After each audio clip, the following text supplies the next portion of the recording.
BS and B Train. Let's talk about the drift.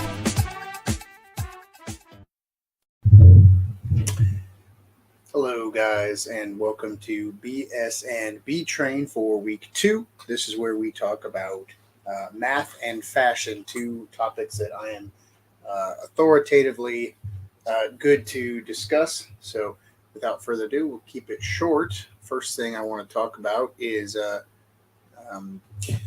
the math portion. I try not to do math in public, but we're going to break that rule for the season.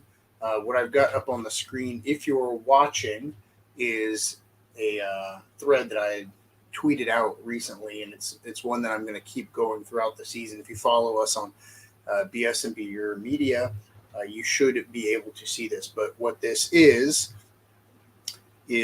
actually the passer rating differential. It's one of those stats that you don't normally see out there by itself. A lot of websites don't offer it directly, but you can pretty easily do it. In fact, I will, again, if you're watching, I will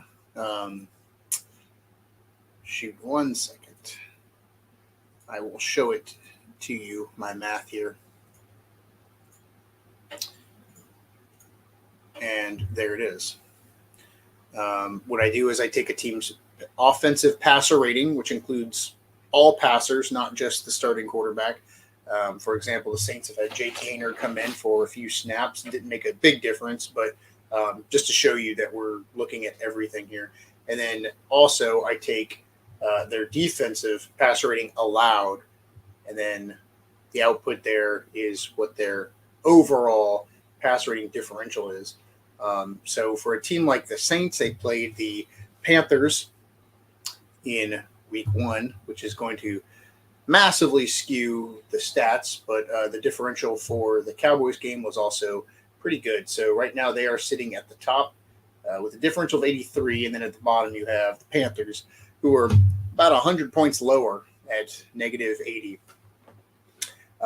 Every few years, this stat kind of starts making the rounds on sites like on the NFL subreddit and whatnot, and it tends to be a pretty good, albeit not 100% and definitive source of postseason success.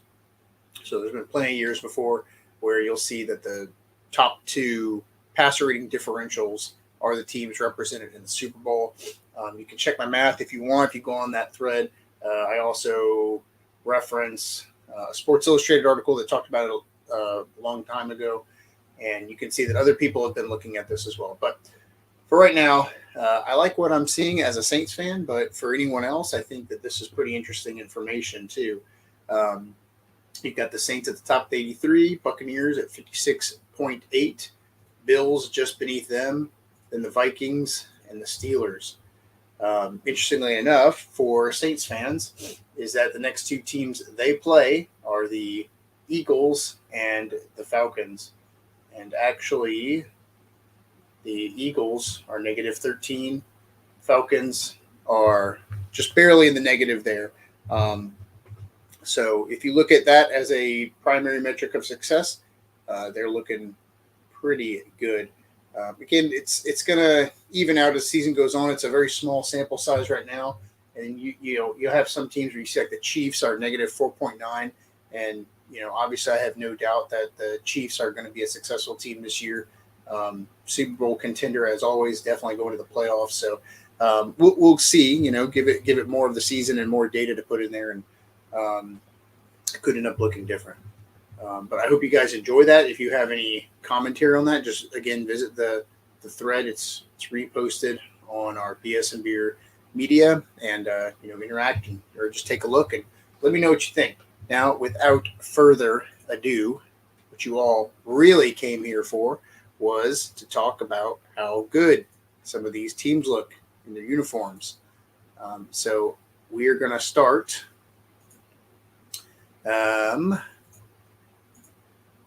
first team I've got on the list, number 5, the Washington Commanders. Normally I find their uniforms to be very gaudy, but I thought this week they finally struck a good balance of having that yellow in there with the pants. And the rest of the uniform just looks simple, clean, sharp. Hard to go wrong with that.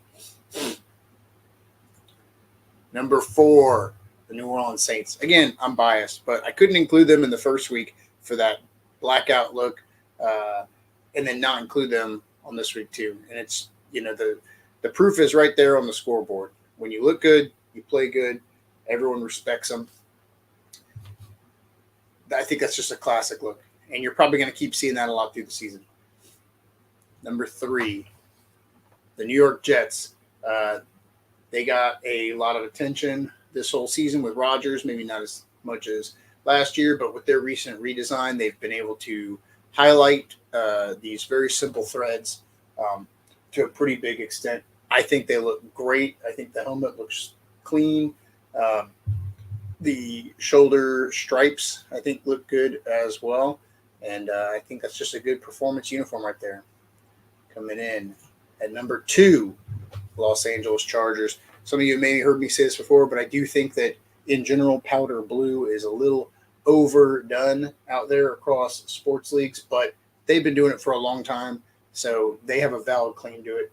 This is just a clean-looking uniform, and I wouldn't even say it's all that simple. If you notice, there's a lot of times I think that teams get a little overboard with adding extra elements. I think they hit it just right here with the lightning bolt on the shoulders and the pants, and just the colors. It really pops out. It looks great.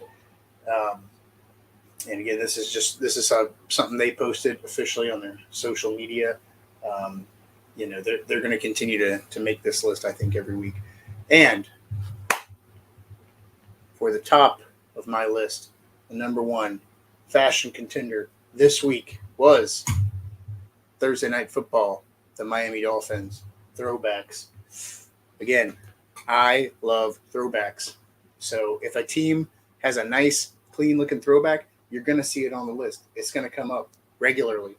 But it's hard to beat these. And it's not that the Miami uniforms, primary uniforms now, are bad, but their throwbacks just look so good. And putting them on national TV the way they did, it's going to get a lot of attention. I think it's fun. I really like the whole effort they put into it on social media and just the merchandising and the branding and everything for this throwback night. And I hope we see a lot more of that throughout the season, not just for them, but for the rest of the league as well. And, of course, hoping that Tua is okay. Prayers up for Tua. I know, unfortunately, he got a bad concussion wearing this. But I just want to keep it short, and every week I want to try to bring you guys my thoughts on the threads around the league, and more importantly, I think I'll continue to update the math thread, that spreadsheet, and we'll look at everyone's differential, and that's really the big stat that I'm going to look at. I think nowadays we're so inundated with stats all over the place, but this is one that I'm going to track, and we'll see how it does as a predictor of NFL success. That's all I got for this week, guys. Thank you. Have a great weekend, and who dat? Remember to follow us on social media at BS Beer Media. Also, smash the like button on YouTube and share with friends.